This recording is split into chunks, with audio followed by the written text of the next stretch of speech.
Hello student, आज हम लोग डिस्कस करेंगे chapter 10 algebraic expression and identities. जैसा कि पिछली क्लास में हम लोगों ने डिस्कस किया हुआ था एक्सप्रेशन के बारे में। तो एक्सप्रेशन हमारा क्या होता है, किस तरह से होता है और क्या क्या चीज़ों से मिलकर बनता है, ठीक है ना। उसके बारे में आज हम लोग यहाँ पर डिस्कस करेंगे। एक्सप्रेशन में क्या होता था कि सपोज यहाँ पर आपका लिखा हुआ है x+3 2x² + 5x 9xyz + 3xy, ऐसा कुछ अगर आपका लिखा मिला हुआ हो तो आप देख रहे हैं तो ये आपका एक अलजेब्रिक एक्सप्रेशन कहलाता है। इसमें होता क्या है, ये आपका दो चीज़ों से मिलकर बना होता है। पहली चीज़ आपकी होती है जो alphabetically ABCD XYZ PQRS and so on, alphabet के जो भी लेटर्स होते हैं उनको बोला जाता है वेरिएबल, ठीक है। और दूसरी चीज़ जो आपका नंबर दिख रहा होता है वो आपको यहाँ पर कांस्टेंट कहलाता है, या फिर हम इसको नंबर्स कह सकते हैं, ठीक है ना। अब इसमें किस तरह से क्या होता है उसके बारे में हम लोग डिस्कस करते हैं। इसकी कंडीशन ये होती है कि इसमें जो वेरिएबल होता है, वेरिएबल की जो पावर होती है, वेरिएबल की पावर यहाँ पर कुछ नहीं दिखती, इसका मतलब 1 है, यहाँ पर पावर 2 है, यहाँ पर 1 है, यहाँ पर 1 1 1 और इस वाले में 1 और 1। इसका मतलब ये है कि इसकी जो पावर होती है ना, वेरिएबल की पावर ऑफ वेरिएबल में be whole number. Whole number समझते हैं? होल नंबर ये होता है कि जैसे आप स्टार्ट करते हैं 0 1 2 3 4 5 6 dot dot so on infinite, इस कंडीशन में वेरिएबल की पावर होती है वो होल नंबर कहलाती है, ठीक है ना। तो ये हमारा होता है अलजेब्रिक एक्सप्रेशन। इसके बारे में हमें ये देखना है कि ये किन किन चीज़ों से मिलकर बना हुआ होता है।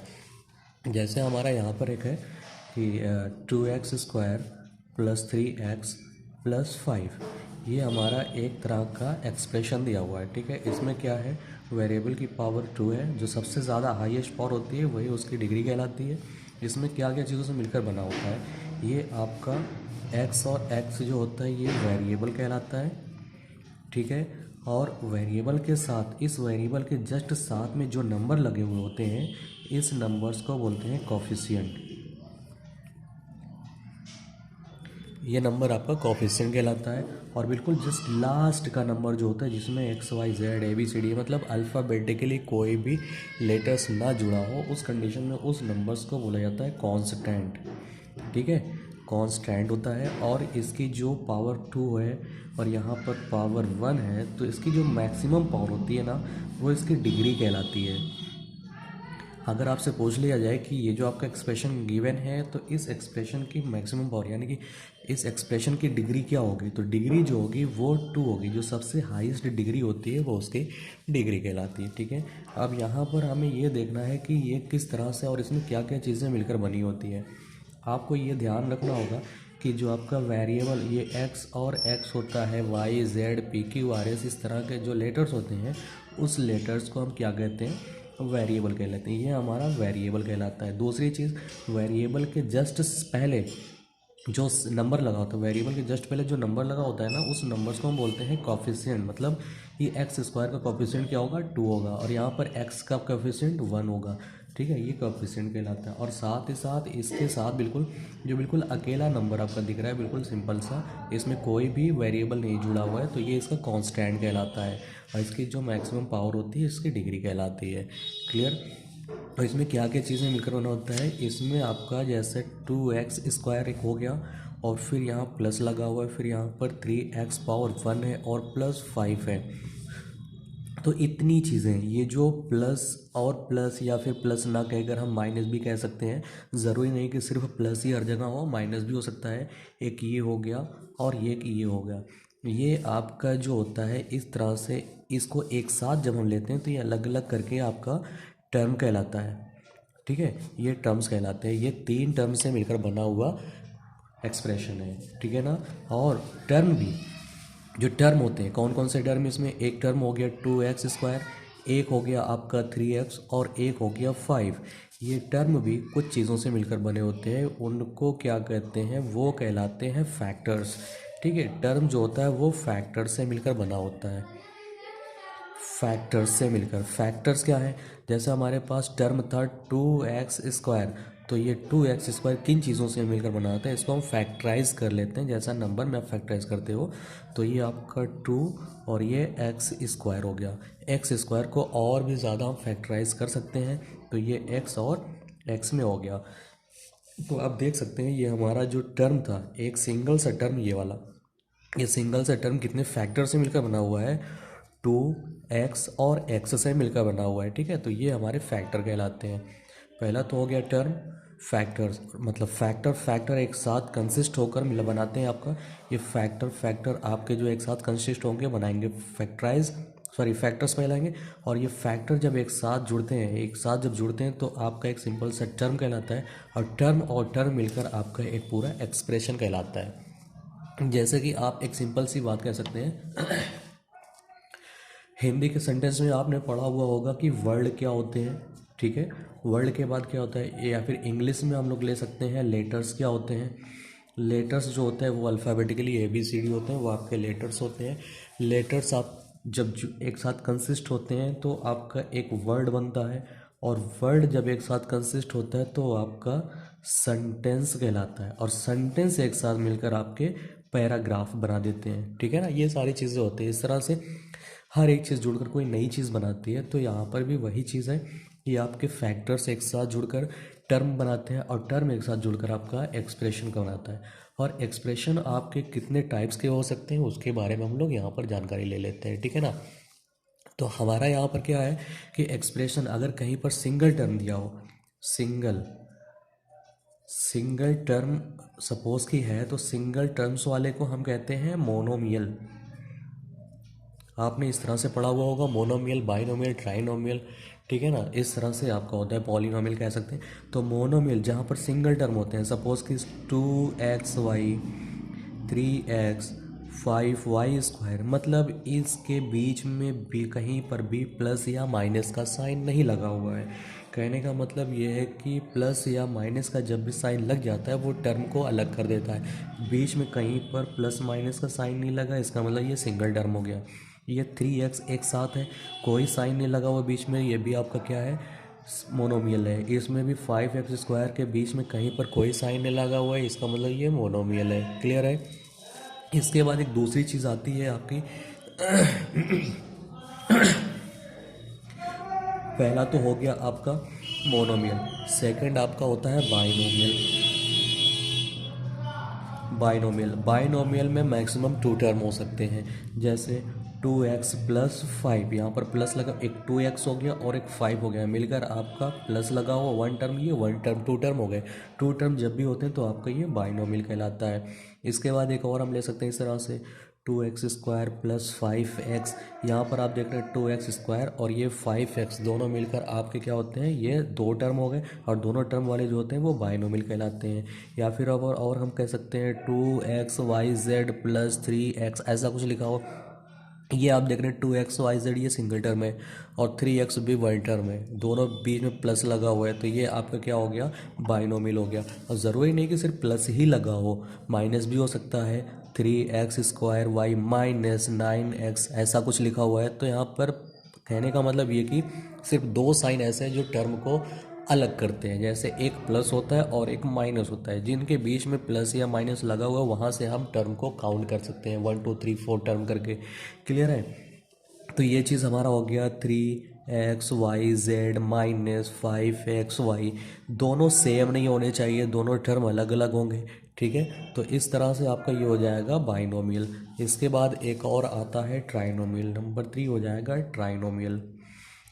ट्राइनोमियल, और ट्राइनोमियल में मैक्सिमम क्या होंगे, 3 टर्म होंगे, 3x² + 5 -5x + 2x ऐसा कुछ दिया हुआ है, तो ये आपका ट्राइनोमियल हो जाएगा। 1 टर्म 2 टर्म 3 टर्म, 3 टर्म हो गए। एक और इसी तरह से ले सकते हैं 9x² + 5y + 3z, ऐसा कुछ हो गया, ये भी ट्राइनोमियल हो गया। 9x² -3x³ + 4x ऐसा कुछ हो गया, तो आपका ये भी ट्राइनोमियल हो, क्योंकि 1 टर्म 1 टर्म 1 टर्म 3 टर्म हो गए, और तीनों टर्म मिलकर आपको क्या होते हैं, ट्राइनोमियल कहलाते हैं। क्लियर है। तो यहाँ से ये चीज़ तो हमारी क्लियर हो गई कि हमारा जो अलजेब्रिक एक्सप्रेशन होता है वो कितने टर्म से होता है, और इससे ज़्यादा अगर आ जाएंगे तो उसको अपने आप परेशान होने की ज़रूरत नहीं है। इससे ज़्यादा हो जाएंगे 9x² plus 5x plus 4x plus 2 plus 3, sorry यहाँ पर क्यूब कर सकते हैं क्योंकि अलग हो जाएगा ना, नहीं तो दोनों सेम हो जाएंगे तो लाइक टर्म हो जाएंगे, और लाइक टर्म ऐड और माइनस हो सकते हैं। तो यहाँ पर y हो गया। इस तरह से अगर आपको लग रहा है कि आप इसका नाम नहीं बता सकते तो आप कह सकते हो पॉलिनोमियल, पॉलिनोमियल हो जाएंगे। क्लियर? आई होप कि इतना आपको क्लियर हो गया होगा। अब हम लोग इसके बाद डिस्कस करते हैं कि टर्म फैक्टर और कॉफिशिएंट होते क्या है, ठीक है ना, उसके बारे में हम लोग जानकारी लेते हैं। टर्म फैक्टर और कॉफिशिएंट क्या होते हैं, तो यहाँ पर सबसे पहली चीज़ हम लोग डिस्कस करते हैं, टर्म की बात करते हैं। जैसा कि हमारे पास कोई एक्सप्रेशन हो गया कि 3x² प्लस 5x माइनस 9, ये हमारा एक्सप्रेशन दिया हुआ कैसा एक्सप्रेशन है, ये ट्राइनोमियल है। इसमें फैक्टर क्या, इसमें पहले तो हम टर्म अलग कर लेंगे। इसके जो टर्म हैं, टर्म्स जो हैं वो पहला हो गया 3x², इसका सेकंड टर्म हो जाएगा 5x, और थर्ड टर्म हो जाएगा -9। अगर माइनस है तो माइनस को साथ में लेकर चलेंगे। इसके बाद इसके जो हम, ये तो हमारे पास टर्म हो गए, टर्म को हम फैक्टर्स में अलग करेंगे। अब इसको और भी ज़्यादा एक्सपैंड कर देंगे तो 3x को लिखा जा 3x² को लिखा जा सकता है 3 × x 3x और x मिलकर आपके क्या है, फैक्टर कहलाते हैं। फिर हमारा है 5x को एक्सपेंड करेंगे तो हो जाएगा 5 × x। फिर आता है आपका -9, और -9 को एक्सपेंड करेंगे तो -3 × 3 हम कर सकते हैं क्योंकि साइन हमको लेकर चलना है। ये इसके फैक्टर हो गए। मतलब फैक्टर कंसिस्ट होकर, फैक्टर जब भी कंसिस्ट होंगे तो कंसिस्ट होकर आपका टर्म क्रिएट करेंगे, और टर्म क्रिएट होंगे तो आपका ये एक तरह का एक्सप्रेशन बन जाएगा। ठीक है, एक्सप्रेशन ये क्रिएट हो जाएगा। आई होप कि ये चीज़ भी क्लियर आ गई होगी समझ में। इसके बाद एक चीज़ और आता है, टर्म फैक्टर के बाद एक चीज़ होता है कॉफिशिएंट। कॉफिशिएंट क्या होता है कि जैसे यहाँ पर हमारे पास गिवन था 3x² प्लस 5x माइनस 9, जो एक्सप्रेशन हमने लिया हुआ था, इसमें बोला हुआ है find the coefficient of x²। तो इस टर्म में जिसकी बात बोलेगा उसको हम बोलेंगे, ठीक है ना। तो x² वाला टर्म हमारा ये है, तो x² का कॉफिशिएंट क्या होगा, तो हम यहाँ पर फाइंड कर सकते हैं, दिखा सकते हैं।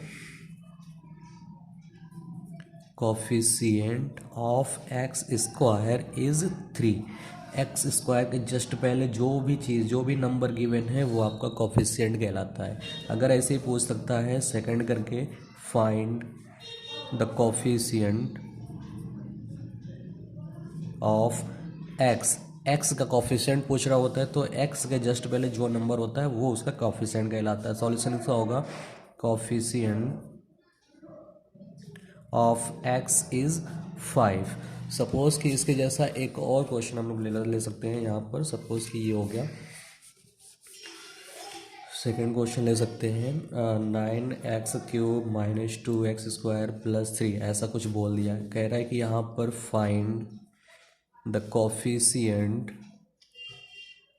ऑफ x² का कॉफिशिएंट क्या हो जाएगा, इसका सॉल्यूशन हो जाएगा कॉफिशिएंट ऑफ x² इज़, यहाँ पर 2 ना होकर 2 के जस्ट पहले माइनस भी लगा हुआ है तो हो जाएगा -2। ठीक है, ये चीज़ हो जाएगी। और सपोज़ कि ऐसा कुछ यहाँ पर कुछ दिया हुआ है, नंबर थर्ड फाइंड यहाँ पर 2x² माइनस x प्लस 2, इस तरह से एक्सप्रेशन गिवन है और कह रहा है कि find the coefficient of x। अब यहाँ पर हम देख रहे हैं x का कॉफिशिएंट फाइंड करने के लिए पूछ रहा है। x के जस्ट पहले हमारे पास कोई नंबर नहीं है तो यहाँ पर हम फाइंड दिखा सकते हैं coefficient of x is, x के जस्ट पहले किसी भी वेरिएबल के जस्ट पहले कोई नंबर नहीं होता है तो वहाँ पर 1 अंडर स्टूडिंग होती है, 1 ऑलरेडी होता है तो हो जाएगा आपका 1, जो कि 1 ना होकर 1 के जस्ट पहले माइनस भी लगा हुआ है तो ये हो जाएगा -1। ठीक है, आई होप कि ये सारी चीज़ें आपको बिल्कुल अच्छे से क्लियर हो गई होगी। अब इसके बाद आपका आएगा ये चीज़ तो क्लियर हो गई। अब इसमें लाइक और अनलाइक टर्म की बात होती है। लाइक टर्म क्या होते हैं, अनलाइक टर्म क्या होते हैं। लाइक टर्म आपने पहले भी पढ़ा हुआ है प्रीवियस क्लासेस में। आपका आता है लाइक टर्म, एक होता है लाइक, दूसरा होता है अनलाइक टर्म। ठीक है, लाइक टर्म और अनलाइक टर्म। लाइक आप क्लियर कर लो, जो बचेगा वो अनलाइक हो जाएगा। इस तरह से जैसे कुछ एक्सप्रेशन यहाँ पर दिए हुए हैं, 3x², 5x², 9xy, 2x³, 3x3, 5xyz, ऐसा कुछ गिवन है। तो इसमें से हमें कुछ एक्सप्रेशन गिवन है, यहाँ से हमें लाइक टर्म को चूज़ करना है। यहाँ पर हेडिंग लिख सकते हैं लाइक टर्म। तो लाइक टर्म कौन कौन से जो एक जैसे आपको दिखें, पावर एक जैसे दिखें, एक्स की पावर एक जैसे, वेरिएबल, लाइक टर्म में वेरिएबल हम चेक करते हैं कौन सा वेरिएबल एक जैसा है। यहाँ पर x² जो कि 3 टाइम है, x² 5 टाइम है, बस दो ही चीज़ है, ये दोनों आपस में लाइक हैं। मतलब 3x² और 5x², x² 3 टाइम 5 टाइम है और x² 3 टाइम। हमें वेरिएबल वाला चेक करना है कि वेरिएबल का फेस किस तरह से है। इसी तरह से सेकंड वाले में क्या है, ये वाला पावर 3 है, ये भी पावर 3 है, तो ये 2x³ और 3x³, ये दोनों आपस में लाइक है। बाकी ये और ये आप देख रहे हैं अनलाइक, क्योंकि यहाँ पर 9 के साथ xy है और यहाँ पर xyz है। अगर यहाँ पर भी xy होता तो ये और ये इसके लाइक हो जाता। ठीक है, आई होप कि ये चीज़ भी आपको बिल्कुल अच्छे से क्लियर समझ में आ गई होगी। ठीक है ना। तो इस तरह से अब आपका आएगा एडिशन एंड सब्ट्रैक्शन, कैसे ऐड करते हैं, कैसे सब्ट्रैक्ट करते हैं। फिर आपकी एक नई चीज़ होती है एक्सप्रेशन को ऐड करना और एक्सप्रेशन को कैसे सब्ट्रैक्ट करना, एडिशन ऑफ एक्सप्रेशन।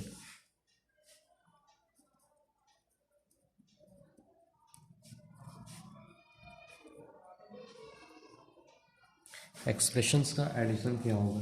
सपोज कि हमारे पास कुछ एक्सप्रेशन गिवन है। पहला ले लेते हैं, 7x² minus 4x plus 5 and second है 9x माइनस 10। दो एक्सप्रेशन हमारे पास है और दोनों को हमें क्या करना है, ऐड करना है, प्लस करना है। तो हम यहाँ पर दिखा सकते हैं कि पहला एक्सप्रेशन हम लिखेंगे 7x² minus 4x plus 5, bracket में कर सकते हैं, एंड की जगह पर प्लस का साइन। सेकंड वाला है 9x माइनस 10, ब्रैकेट ओपन करेंगे तो हो जाएगा हमारा 7x² माइनस 4x प्लस 5, ये ब्रैकेट ओपन करेंगे। इसके पहले जस्ट प्लस लगा हुआ है तो साइन में कोई इफेक्ट नहीं पड़ेगा, ये हो जाएगा प्लस 9x और माइनस 10। अब लाइक टर्म आप देख रहे हैं x², इसके जैसा और कहीं है नहीं है, तो बिल्कुल ये वही रहेगा 7x²। एक्स वाला चेक करते हैं, यहाँ पर -4 है एक्स है और यहाँ पर 9x है। 9x जो कि प्लस में है, 9x में से 4x माइनस भी हो रहा है यहाँ पर। ठीक है ना, जिस तरह से आपने इंटीजर पढ़ा हुआ है वो सामने साइन पर डिपेंड करता है, हम प्लस करें या माइनस करें, जैसा साइन होता है उस पर डिपेंड करता है कि हमें करना क्या है। तो यहाँ पर 9x प्लस में 4x माइनस में, और यहाँ पर 9x में से 4x माइनस हो जाएगा, बचेगा 5x। ठीक है, और यहाँ पर +5 और -10 है, +5 और -10 ये हो जाएगा आपका -5। ये हो गया आपका सॉल्यूशन। ठीक है, इसी तरह से आपका इसमें सब्ट्रैक्शन भी आता है, subtraction of expression, subtraction of expression. ठीक है, कह रहा है कि subtract 9x² plus 3x minus 4 from 3x² plus 2x minus 6।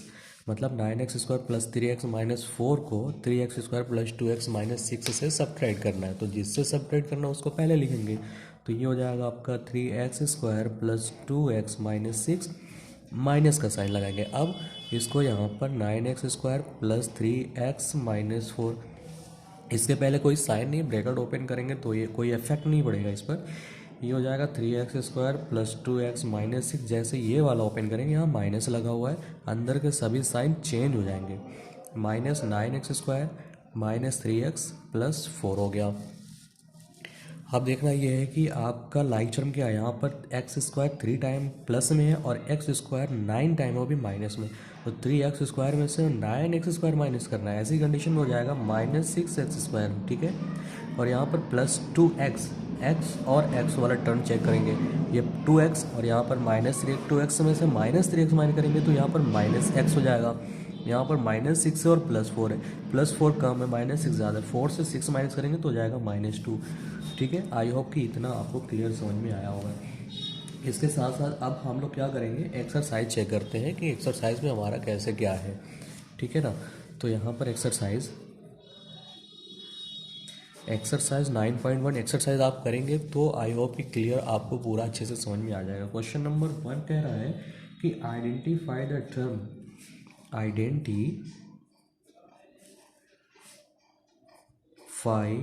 The term, their coefficient for each of the following. नीचे जितने भी क्वेश्चन दिए हुए हैं सबके आपको क्या करना है, टर्म और कोफिशिएंट दोनों फाइंड करके हमें बताना है। पहली चीज़ क्या है, 5xyz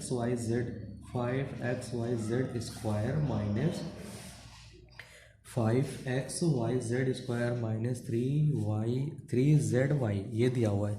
इसके जो हम यहाँ पर फैक्टर्स लिख सकते हैं, ऐसा टेबल बना सकते हैं और यहाँ पर लिख सकते हैं कोफिशिएंट। तो सेकंड क्वेश्चन भी यहाँ पर लिख लें, इसका सेकंड क्वेश्चन दिया हुआ है 1 + x स्क्वायर। थर्ड ज़्यादा ना बनाकर 3 बताऊँगा और आपकी थर्ड वाला तो आप करेंगे, मैं यहाँ पर फिफ्थ बता देता हूँ। अच्छा चलो, थर्ड करके फिर फिफ्थ बता देता हूँ, बाकी आप करेंगे।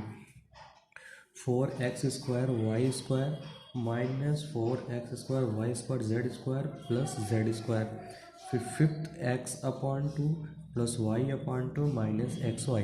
तो इसके जो फैक्टर्स हैं ना, इस पहले वाले के जो फैक्टर है वो यहाँ पर आप देखो, 5xyz² एक अलग हो गया, दूसरा है -3zy।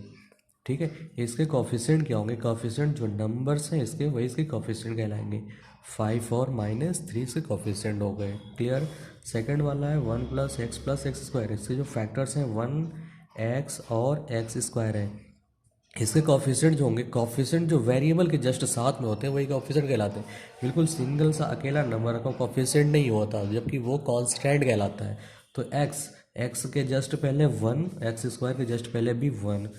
इसी तरह से इसमें भी आपका 4x² Y square -4x² Y square Z square और प्लस और ये जेड स्क्वायर एक लास्ट हो गया। इन तीनों में आप देख रहे हैं इसका कोफिशिएंट 4 होगा, इसका कोफिशिएंट -4 होगा और इसमें कोई भी कोफिशिएंट नहीं, इसका मतलब 1 हो गया।